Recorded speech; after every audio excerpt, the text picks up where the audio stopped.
Tonight on Nightline, Terror Central, a dispatch from what is suddenly the new front in the war on terror. As President Obama admits major security lapses, Martha Raddatz reports from the land where the Christmas Day bomber was trained. Crackdown.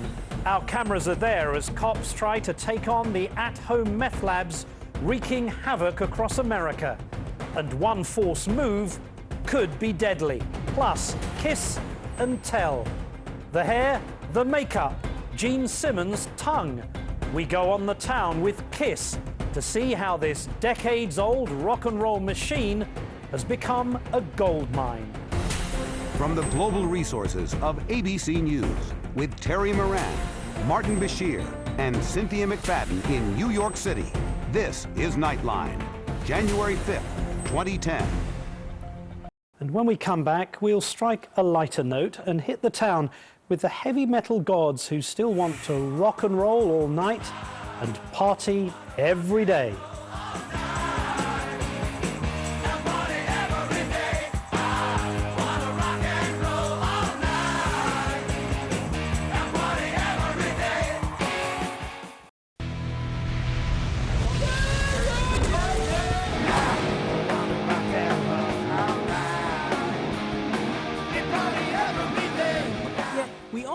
Want to rock and roll all night, but what does it take to actually do it in spandex and makeup for 35 years?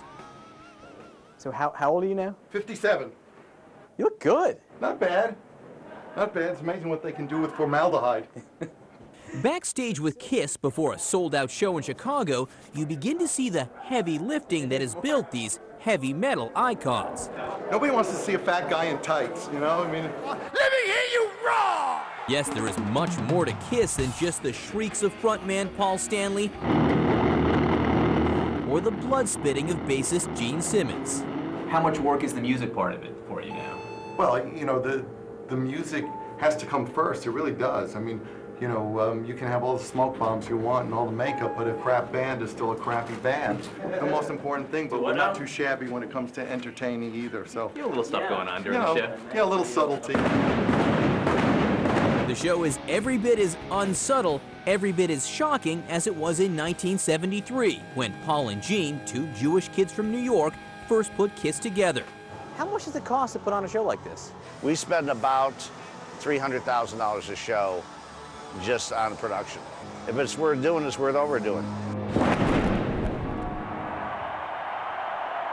Lick this. Overdoing that leaves 60-year-old Gene Simmons in something of a puddle after each show. Kiss television, baby. Right here. Who knew that demons wore bathrobes? This is how we do it. We found him the next morning in the lobby of his hotel. Is the feeling of being on stage up on top of that light truss, is it different today than it was 35 years ago? Yes, it is different. First of all, I'm still scared of heights. The idea of heights and jets and everything else is that I'm not in control.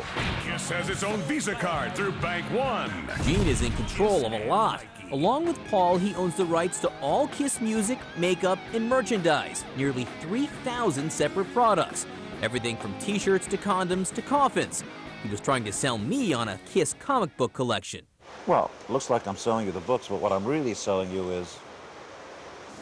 And you will never pass up an opportunity to sell? Why would you? You're very committed to Gene Simmons, though. I am. I'm in the Gene Simmons business. And how's business?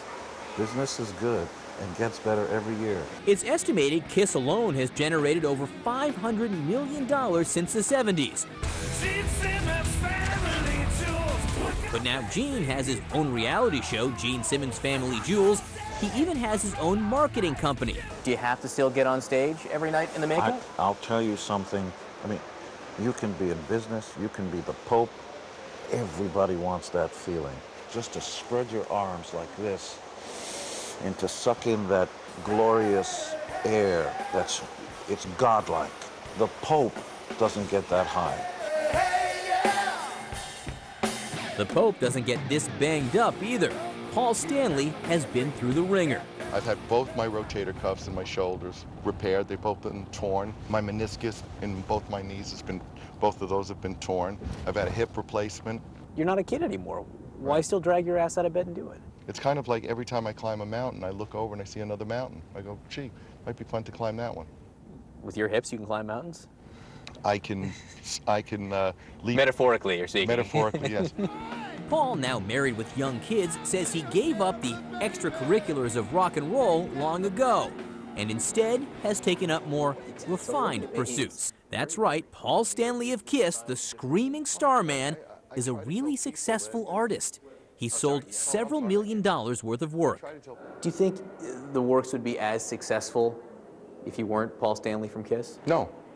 There's no denying that my success gets my foot in the door, but you can still slam the door on my foot. Nothing's going to continue to succeed unless there's something valid there.